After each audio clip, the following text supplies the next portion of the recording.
And action!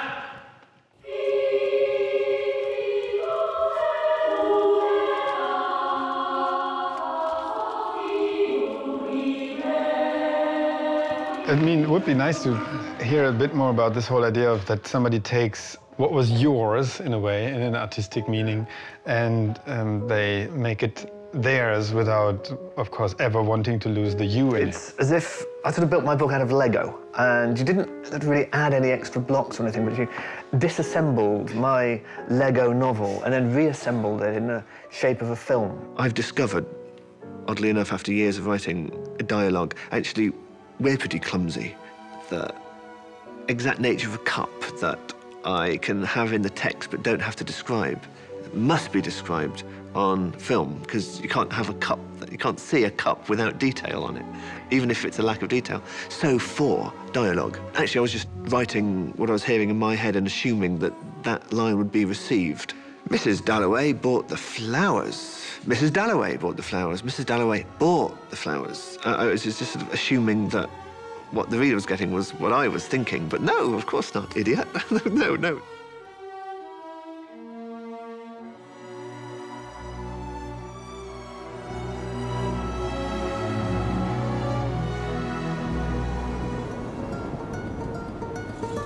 Actors, of course, they do and can and literally have to. It's great watching the directors work. They take a number of cuts and they're all good, but actors will animate lines in different ways and sort of apply different adjectives to them. And the bewildering multiplicity of ways in which one actor can interpret exactly the same line, I don't know how they do it.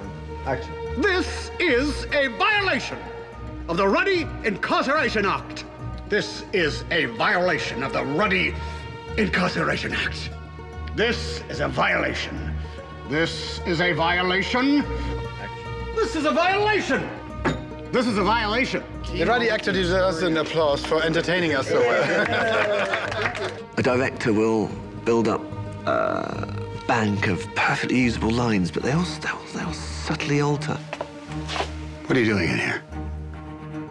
But the shape-shifting, it's not a very precise word, but just the magic, the alchemy that they turn on instantly, it just is breathtaking. When you watch a finished film, you don't understand the art form of acting as much because it's quite invisible in the scheme of the movie. Yeah. But when you sit behind a character and you watch the range and the different variations and the subtle little things an actor can do to change the meaning of a performance so profoundly, or the meaning of a line so profoundly, it's like you really get excited about acting.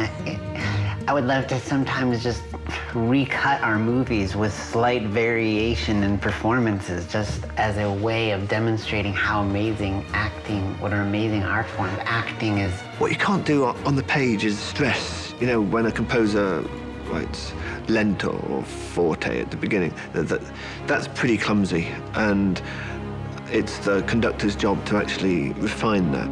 Well, at the time when we first, they were talking about the book and the ideas, you know, Lana was talking about the ideas of it and about the worlds in the book. I don't remember talking to Lana when we were doing V for Vendetta about it being a film. In fact, I don't think that was mooted.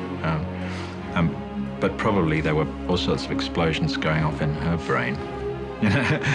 It's been a once-in-a-lifetime experience. I will never be a part of another film like this in my life. It's so rare where you find people so passionate about what they're doing, so genius in their concept, so brave in their attempt to take on so much. Really brilliant in every way. You know, in the old-fashioned sense, you'll sit there and you will be taken on a gigantic roller coaster ride. You know, it's a spectacle.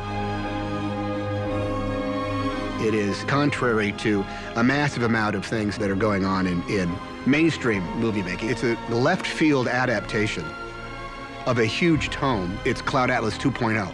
You know, David Mitchell did the first thing, and they used the architecture of cinema in order to make it so that it is far from being an episodic piece of work. This sort of space project size operation that any movie is